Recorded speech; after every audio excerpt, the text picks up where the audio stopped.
Kite Runner Chapter 20. Farid had warned me he had, but as it turned out, he had wasted his breath. We were driving down the cratered road that went from Halaba to Kabul. The last time I had tried that road was in tarpaulin covered truck going the other way. Baba had nearly got then himself shot by a singing stone Rusi officer. Baba had made me so mad that night, so scared, I ultimately so proud. The trek between Kabul and Halaba, a bone-harrowing ride down a teetering path snaking through the rocks, had become a relic now.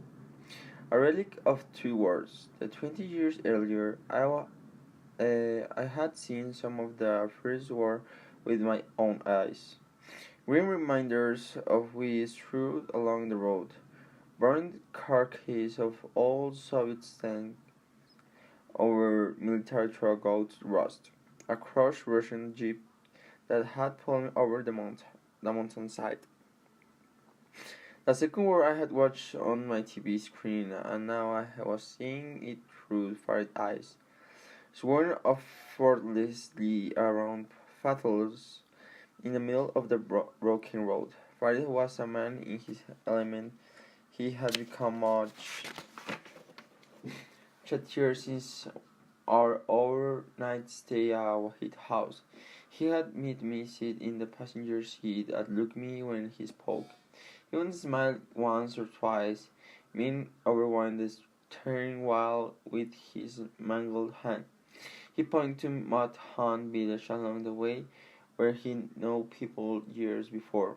Most of those people he had were either dead or in refugee camps in Pakistan, and sometimes the dead are luckier, he said. He pointed to crumbled character remains of tin village. It was just a hovel of black knit, roofless wall now. I saw a dog sleeping along one of the walls. I had friendly there once, Farid said. He was a very good bicycle repairing man. He played the tabla well do. The Taliban killed him and his family and burned the village. We drove the past burned village and the dog didn't move. In the old days, the drive from Halabad to Kabul took 2 hours, maybe a little more. It took Farid and me over 4 hours to reach Kabul, and when we did, Farid warned me just after we passed the mine dam. Kabul is not the way you remember it, he said. So I hear. Farid have given me a look that said hearing is not the same as seeing. And he was right, because when Kabul finally did unroll before us, I was certain, absolutely certain, that he had taken a wrong turn somewhere. Farid must have seen my surreal expression, shuttling people back and forth to Kabul. He would have become familiar with the expression of the face of those who hadn't seen Kabul for a long time. He patted me on the shoulder. "Welcome back," he said, morosely. Roughly and beggars. Everywhere I looked, that was what I saw. I remember beggars in the old days too. Baba always carried an extra handful of Afghani bills in his pocket just for them. I had never seen any play there. Now thought they secreted every street corner dressed in short burlap rags. Malt caked hands held out for a coin. And the beggars were mostly children now, teens and green-faced, some no older than 5 or 6. They sat in the laps of their burqa-clad mother alongside girls at busy street corners and chatted bashashes, and some street corn and canted and something else, something I had noticed right away. Hardly any of them sat with an adult male. The wars had made fathers a rare commodity in Afghanistan. We were driving westernbound towards the Khartoum district on what I remembered as a major thoroughfare in the 70s. Jaden Maywand, just north of Jos, was the bone-dry Kabul River. On the hills to the south stood the broken old city wall. Just east of it was the Bala Hisar fort. The ancient citadel that the world of Dostum had occupied in 1992 on the Shirdar was a mountain range, the same mountains from which Mujahideen forces had showered Kabul with rockets between 1992 and 1996. Inflicting much of the damage I was withering now. The Shirdar was a range stretched all the way west. It was from those mountains that I remember the firing of top jets, the non-cannon. It went off very day to announce nothing, non-time, and also to signal that the end daily facing during the mouth of the Ramadan. You should hear the road of the cannon all through the city in those days. I used to come here to hunt my one when I was a kid. I mumbled. There used to be shops here and hotels, neon lights and restaurants. I used to buy kites from an old man named Saifo.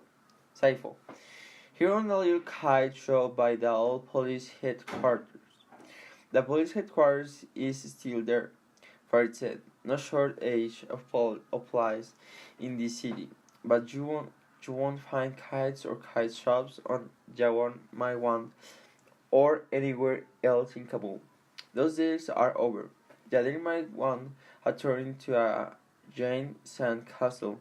The buildings that had entirely collapsed but stood with cavern-in roofs and walls pierced with the rocket shells. Entire blocks had been obliterated to rubble. I saw bullet pockets sink half buried at an eagle in a heap of debris. It would drink Coca-Cola. I saw children playing in the ruins of the windows, building amid jagged stumps of brick and stones. Bicycle riders and mud-row carts swirled around kids, stray dogs, and piles of debris. A haze of dust hovered over the city, and across the river a single plume of smoke rose the sky. Where are the trees? I said. People cut them down from the firewood in the winter, Farid said. The shadow cut a lot of them down too. Why? Snipers used to hide in them. Sadness came over me. Returning to Kabul was like running into an old, forgotten friend, and seeing the life had been good to him, that he became homeless and destitute. My father built an orphanage in Sheikh-e-Kona, the old city south of here, I said. I remember it, Farid said. It was destroyed a few years ago. Can you pull over? I said. I want to take a quick walk here. Farid parked along the car on a small back trees next to a ramshackle abandoned building with no door. That used to be a pharmacy. Farid muttered as we exited the truck. We walked back to Jaden Maiwand and turned right, heading west. What's that smell? I said. Something was making my eyes water. Diesel? Farid replied. The city generations were always going down, so electricity is unreliable, and people use the full. Do you remember what these streets smelled like in the old days? Farid smiled. Kabub, lamb kabub, I said. Lamb, Farid said, and tasting the word in his mouth. The only people in Kabul who gets to eat lamb now are the Taliban. He pulled one my slave, speaking of which. A vehicle was approaching us, boarded Beard Patrol. Farid murmured that was the first time I saw the Taliban. I had seen them on TV, on the internet, on the covers magazine, and in newspapers. But here I was now, less than 50 feet from them, telling myself that the sudden taste in my mouth was under unadulterated, naked fear. Telling myself my flesh had suddenly struck against my bones and my heart was beating. Here came an older glory. The red Toyota pickup truck idled past us. A handful of stern-faced young men sat on their haunches in the cab, Kalashnikovs slung on their shoulders. They all wore beards and black turbans. One of them, a dark-skinned man in his early 20s with thick, kidney elbows, swirled a swimp in the hands of rhythmically swirled the side of the truck with it. His romaine eyes held my gaze. I had never felt so naked in my entire life. Then the television spat tobacco-stained spittle on locked away. I found I could breathing again. The truck rolled down, held my wand, leaving in its trail a cloud of dust. "What's the matter with you?" farted his heist. "What? Don't ever start at them, do you understand me?" "Never. I didn't mean to, I said. "Your friend is quite right, Aga. You might as well poke a rabid dog with a stick." Someone said that new boys belong to an old vicar sitting barefoot on the step of Bolt's cart building. He wore the treated bear chapan worn through frayed shirts and the crusted turban. His left eyelid dropped over an empty socket. With an arched hand, he pointed to the direction of the red truck had gone. The driver around looking, and hoping that someone would provoke them. Sooner or later, someone always obliges. Then the dogs fast and the boredom is broken at the last, and everyone says Allahu Akbar. And on those days when no one often will, there is always random violence, isn't there? "Keep your eyes on your feet when Talibans are near," Farid said. "Your friend's pains got advice." The old vicar chimed in. He worked a wet cotton pad in the soiled handkerchief. "Forgive me, but could you spare a few Afghans?" He breathed. "Buzz, let's go," Farid said, pulling me by the arm. I held the old man 100,000 Afghans, or in the equivalent about $3. When he leaned forward to make the money, he stretched like sour milk and feet that hadn't been washed in weeks, flooded in my nostrils and made my gourd rise. He hurried, split the money his waist, his long, every darting, side to side. "A word of thanks for your benevolence, Aga Sahib. Do you know where the orphanage is, Karetse?" I said. "It's not hard to find. It's just West Durulaman Boulevard," he said. "The train were moved from here to Karetse after the rockets hit the old orphanage, which is like saving someone from the lion's cage and throwing them in the tigers." "What? Thank you, Aga," I said, turning to go. "That was the first time I'm sorry? The first time you saw a Talib?" I said nothing. The old vicar nodded and smiled, revealed a handful of remaining teeth, a old crooked Angelo.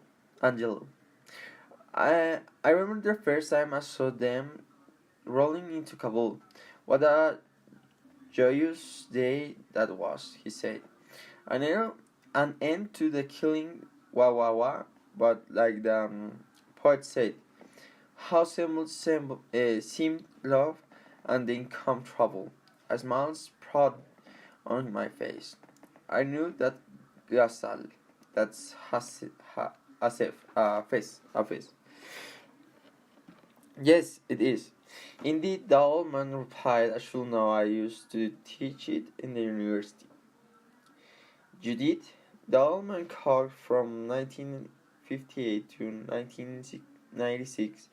Thought has Hafez, Khayyam, Rumi, Beidel, Hami, Sadi. Once I was even a guest lecturer in Tehran.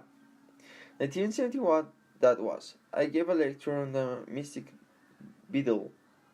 I remember how they all stood on chapel. Ha! He shook his head, but so those young men in the truck. What value to you think they see in Sufism? My mother taught at the university, I said. And what was her name? Sophia Akarami.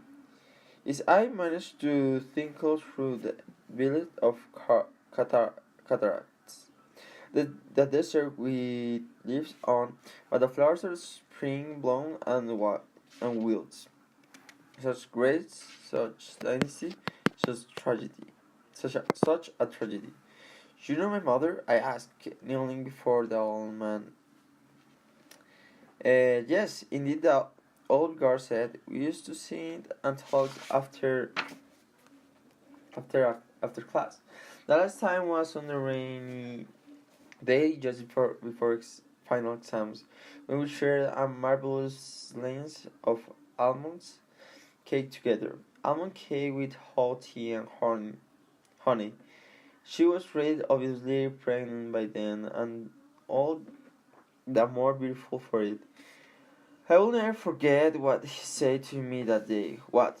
Please tell me. Baba had always described my mother to me in broad strokes, like she was a great woman, but I had always thirsted for where the details. The way her clean in the sunlight, her favorite ice cream flavor, the songs she liked to whom. Did she beat her nails? Baba took his memories of her to the grave with him. Maybe speaking her name would have reminded him of his guilt, of what he had done so soon after she had died. Or maybe his loss had been so great, his pain so deep, he couldn't bear to talk about her. Maybe both. She said, I'm so afraid. And I said, why? And she said, because I'm so profoundly happy, Dr. Russell. Happiness like this is frightening. I asked her why, and she said, they only let you be this happy if you are prepared to take something from you. And I said, hush up. Now enough of this slyness. Farid took my arm. We should go, Amiraga, he said softly. I snatched my arm away. What else? What else did she say? The old man features softened. I wish I remember for you, but I don't know. I don't. But mother passed away a long time ago, and my memories is as shattered as these buildings. I am sorry. But even a small thing, anything at all. The old man smiled. I'll try to remember, and that's a promise. Come back and find me. Thank you, I said. Thank you so much. I meant it. Now, I knew my mother had liked almond cake with onions and hot tea. That she once used the word profoundly. That she referred about her happiness. I had just learned more about my mother from his old man on the street than I ever did from a baba. Walking back to the truck near one of the commented about what most non-Afghans would have seen as an improbable coincidence that vinegar on the street would happen to know my mother, because we both knew that Afghans, and particularly Kabul, such as absurdity was commonplace. Baba used to say, take two Afghans who have never met, put them in a room for 10 minutes, and they will figure out how they're related. We left the old man on the step of the building. I meant to take him up his often. Come back and see if we had on their teeth any more stories about my mother, but I never saw him again. We found a new orphanage in the northern part of the Karachi Sea, along the bank of the dried-up Kabul River. It was a flat, barracle-style building with splintered walls and windows boarded with planks of wood. Farid had told me that that Karachi had been one of the most war-revenged neighborhoods in Kabul, and as we stepped out the truck, the evidence was overwhelming. The criteria streets were flanked by little more than ruins and shell buildings and abandoned homes.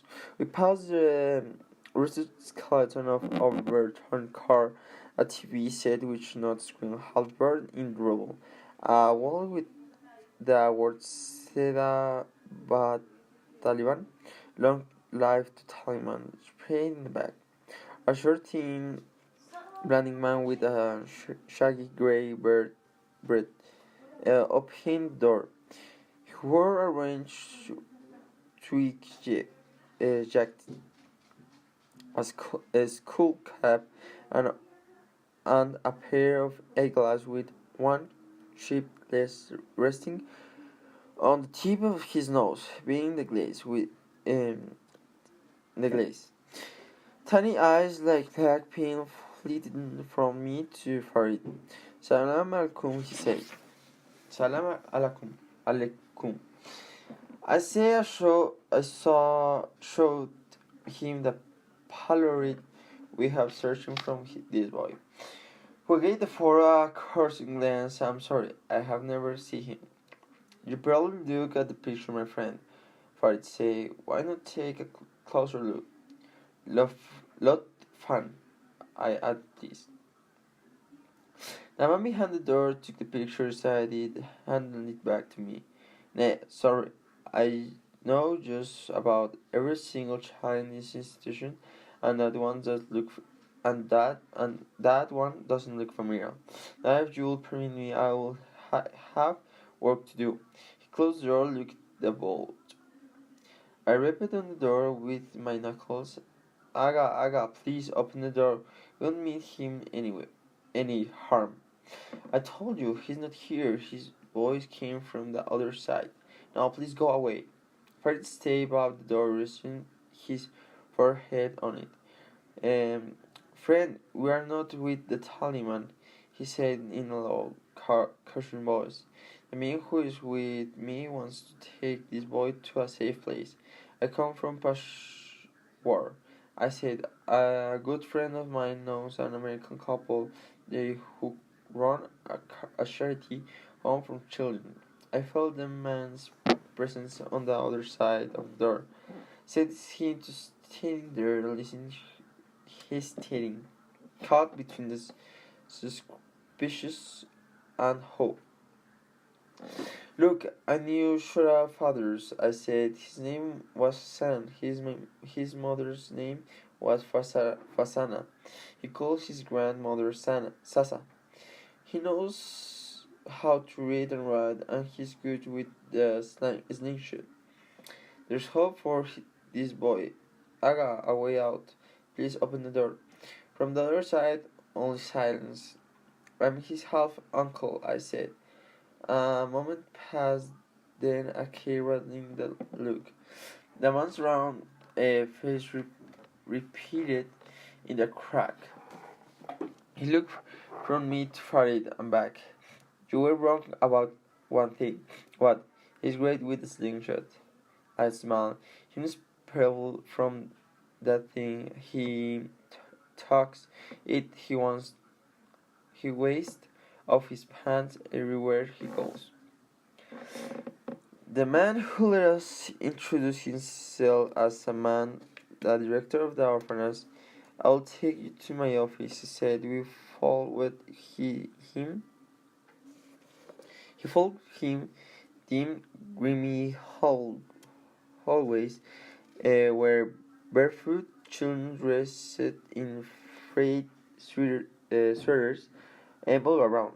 We walked past rooms with no floor covering but bare carpets with downs shrouded with sheets of plastic, skeleton frames of steel beds, most with numbers, filled the rooms. How many orphans live here? Farid asked. More than we have room for, about 250. Someone said over his shoulder, but they are not all yatim. Many of these have lost their fathers in the war, and their mothers can't feed them because the Taliban don't allow them to work. So they bring their children here. He made a sweeping gesture with his hand and added ruefully, "This place is better than the street, but not that much better.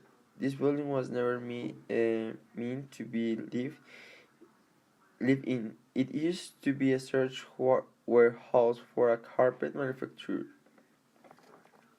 So there's no water heater, and they have let the well go dry." He dropped his voice. "I have asked the Italian for money to dig a new well more times that I remember, and they just filled their groceries and tell me there is no money, no money." He snickered. He pointed to a row of beds along the wall. "We don't have enough beds and not enough mattresses for the beds we do have. Worse, we don't have enough blankets." He showed us a little girl's living room with two other kids. "You see that girl? This past winter that she had to share blankets. Her brothers died of exposure." He walked on. "The last time I checked, we have less than a month's supply of rice left in the warehouse, and when that runs out, the children will have to eat bread and tea for breakfast and dinner." I noticed he made no mention of lunch.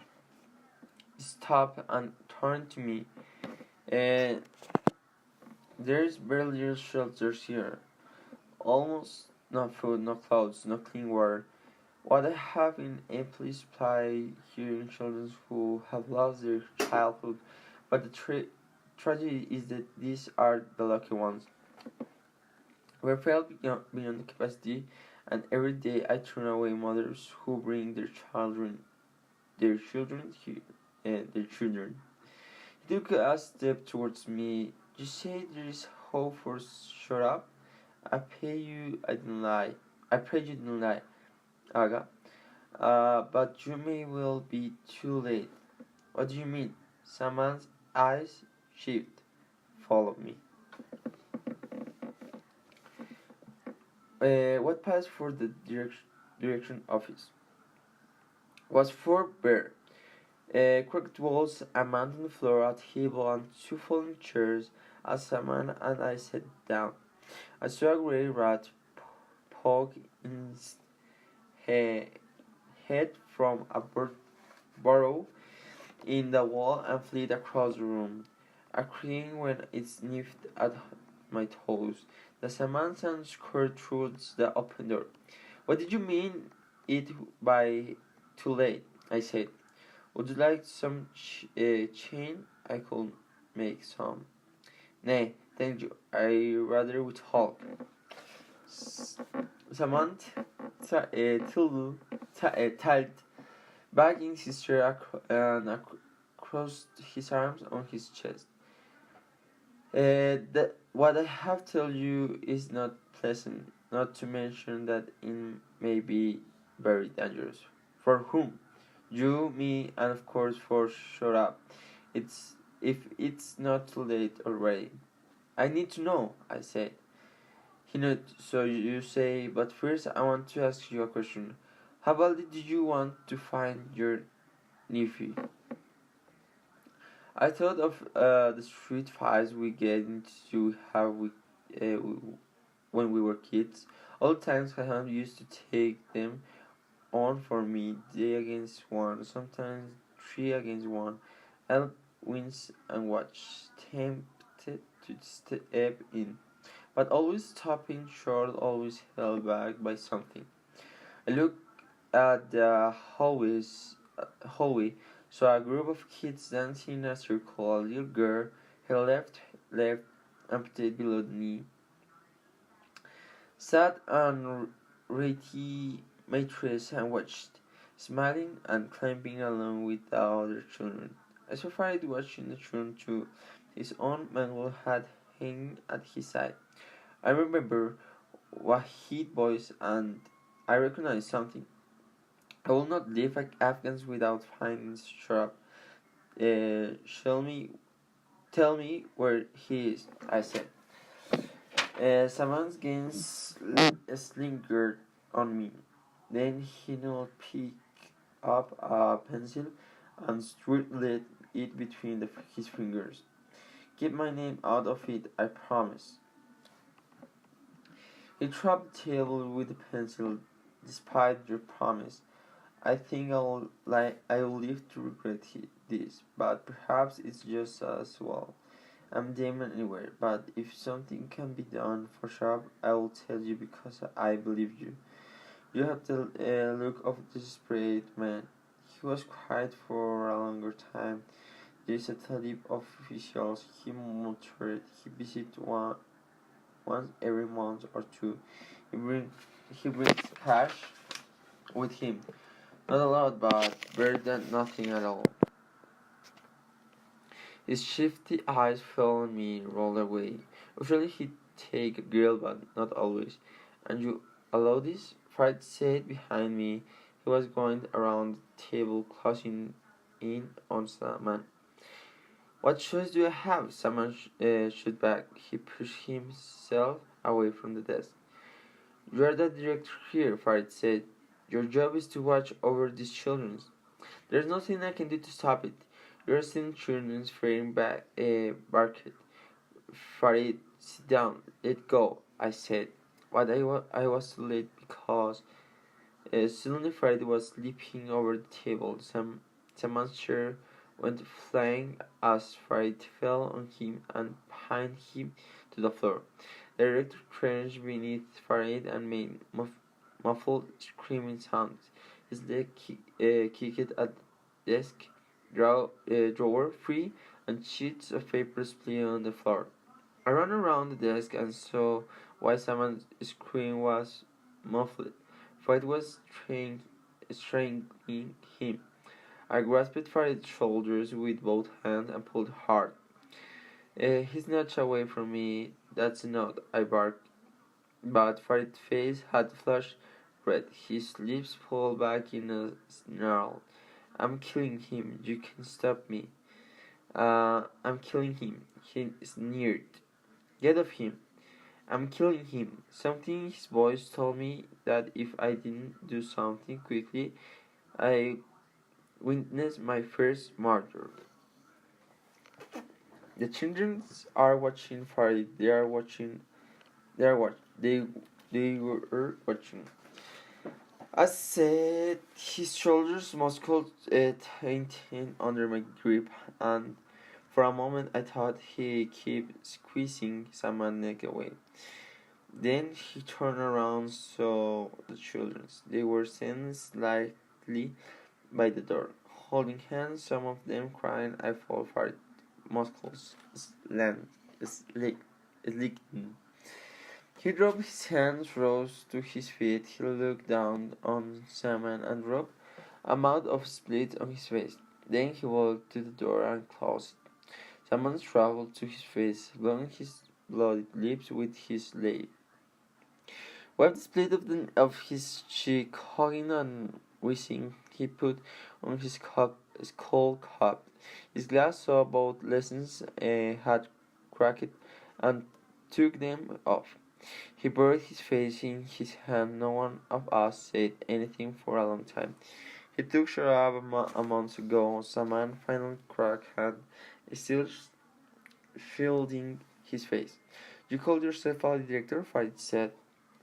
Saman dropped his hands. I haven't been paid in over 6 months. I'm broken because I have spent my life saving on his orphanage. Everything I ever owned or inherited I sold to this good forsake place. You think I don't have family in Pakistan and Iran? I could have run like everyone else, but I didn't. I stayed. I stayed because of them. He pointed to the door. If then him on one shilling, he takes 10. So I let him take one and leave the judging to Allah. I swallow my pride and take him goddamn filthy, dirty money. Then I go to bazaar and buy food for the children. Farid dropped his eyes. What happens to the children he takes? I asked. Saman rubbed his eyes with his forefinger and dropped. Sometimes they come back. Who is he? How do we find him? I said. Go to Ghazi's time tomorrow. You will see him at halftime. He'll be one of wearing black sunglasses. He picked up his broken glass and turned them in his hand. I want you to go now. The children are frightened. He escorted us out. As the truck pulled away, I saw someone in the side view mirror, standing in the doorway. A group, a group of children surrounded him, clutching the hem of his loose shirt, as though he had put on his broken glasses.